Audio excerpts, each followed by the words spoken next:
All right, let's dive deep today. We're tackling resistance. Oh, yeah.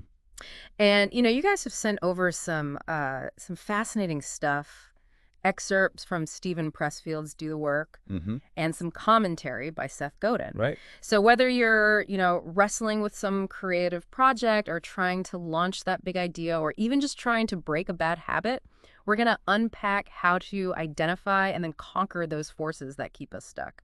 Yeah, Pressfield really doesn't mince words when he describes this, does he? Hmm. He calls resistance a repelling force, negative, even going so far as to say it's always lying and always full of all. He definitely gets points for passion. It does sound like he's encountering this firsthand and wants to equip us, to fight back. But Yeah. how much of this is, metaphorical and how much of it is rooted in like actual psychology? Well, that's where it gets interesting, right? Yeah. Because his language is very strong. Yeah.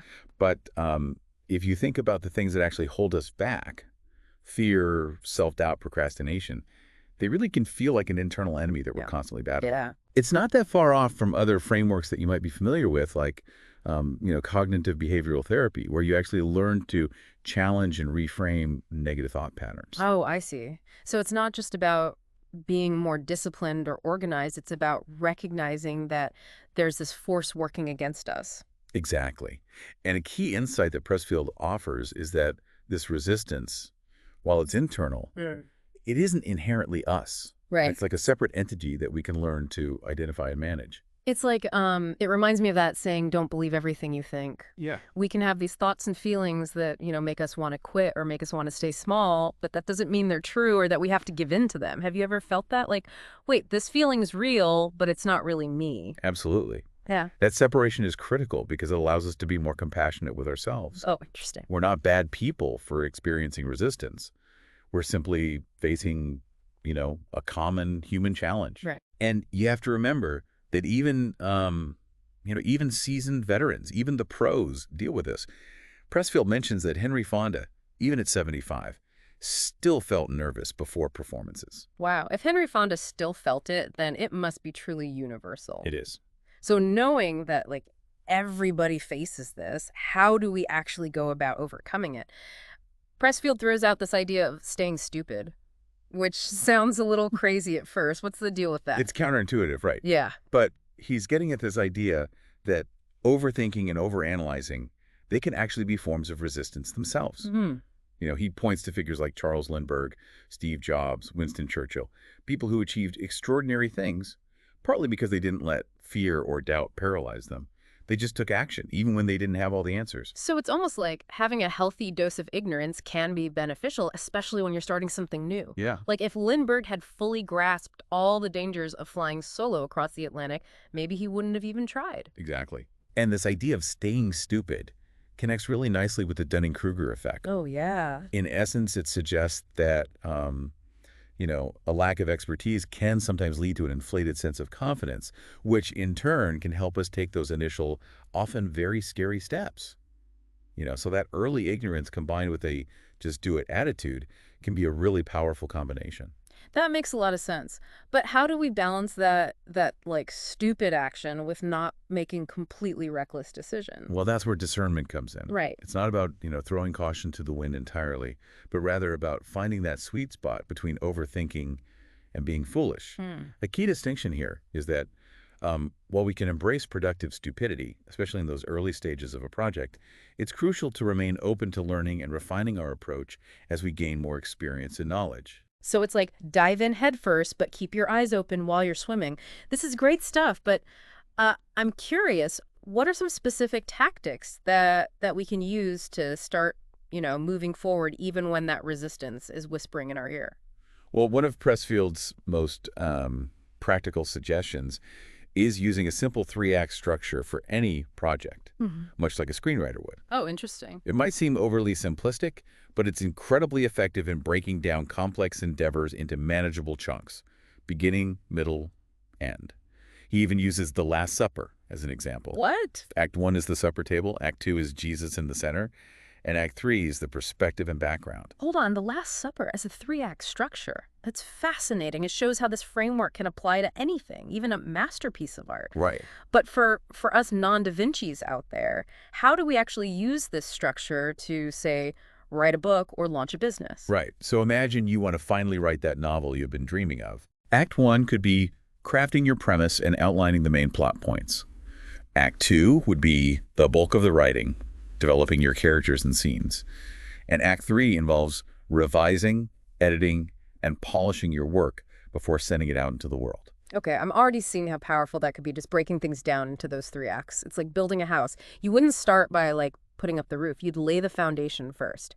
And speaking of foundations, Pressfield also talks about this idea of assistance, which seems like a powerful ally in our fight against resistance. Absolutely.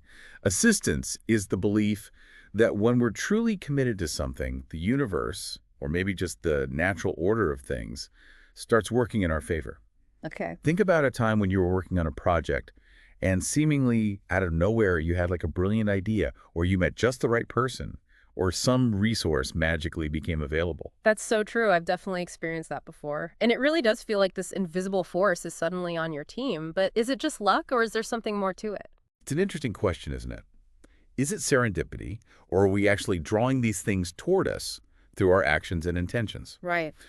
Pressfield offers this fascinating anecdote about a park restoration project that was struggling to get off the ground. Okay. It wasn't until a handful of dedicated volunteers just started showing up and like doing the work that things began to change. Suddenly more people got involved, donations started pouring in, and the project gained real momentum. It's like that saying, show up and the universe will meet you halfway. So maybe assistance isn't about sitting back and waiting for miracles, but about taking those first steps, even if they're small, and trusting that support will come. What do you think? I think there's a lot of truth to that. Yeah. It's about aligning our actions with our desires and creating a sort of energetic ripple effect. Right. Of course, assistance doesn't always manifest in such dramatic ways. Right. Sometimes it's as simple as having a productive conversation, or stumbling upon a helpful article, or just feeling a sense of clarity about our next steps. The key is to recognize those moments and be grateful for the ways in which we're being supported. I love that. So we've got resistance pushing us back and assistance pulling us forward. But even with the universe on our side, it seems like there are times when things just fall apart. Enter Pressfield's concept of the big crash. Yes, the dreaded big crash. It's that moment, or sometimes a series of moments, when our plans go awry, our carefully constructed timelines crumble, and we're tempted to throw in the towel entirely. Yeah. Pressfield shares his own experience with this, Okay. describing how he poured his heart and soul into a novel only to have his, trusted readers absolutely panic. Oh, wow. He talks about feeling completely devastated, like his whole creative world had imploded. Oof, that sounds rough. It's like that fear we all have of putting our work out there only to have it rejected or criticized. And Pressfield's saying that even someone with his experience and success still goes through that. Oh, yeah. It's almost reassuring in a way, like, okay, this is just part of the process. It is. It's totally normal. But how do we actually deal with those crashes? How do we pick ourselves up and keep going when it feels like everything's falling apart? Well, first, it's important to acknowledge the emotional roller coaster that often comes with those big crash moments. It's natural to feel disappointed, frustrated, even angry. But instead of letting those emotions paralyze us, we can reframe the experience as a learning opportunity. Okay. Think of it like the Navy SEALs ringing the bell analogy. When SEALs are going through incredibly grueling training, they have the option to quit at any time by simply ringing a bell. But the ones who make it through, the ones who become SEALs, are the ones who refuse to ring that bell no matter how tough things get. That's such a powerful analogy, and it speaks to the importance of resilience, of not letting setbacks define us. But it's one thing to intellectually understand that failure is part of the process. It's another thing to actually feel it and keep going. So practically speaking, how do we move through those big crash moments without getting totally derailed? One of the most important things we can do is depersonalize those setbacks. Pressfield reminds us, the problem is not us. The problem is the problem. It's so easy to fall into the trap of self-blame, but that only serves to feed the resistance. Instead, we need to approach those challenges with a sense of curiosity and detachment, asking ourselves, okay, what's not working here?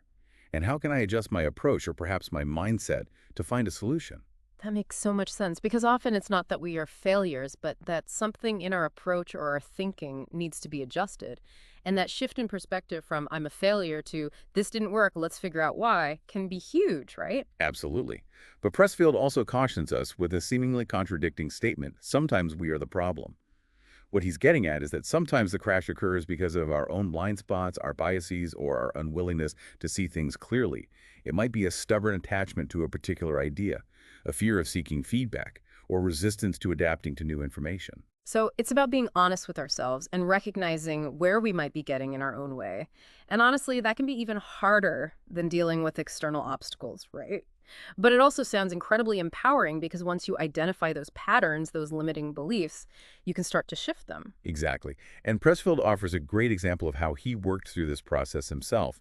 He talks about how his novel, The Profession, tanked when he showed it to his early readers.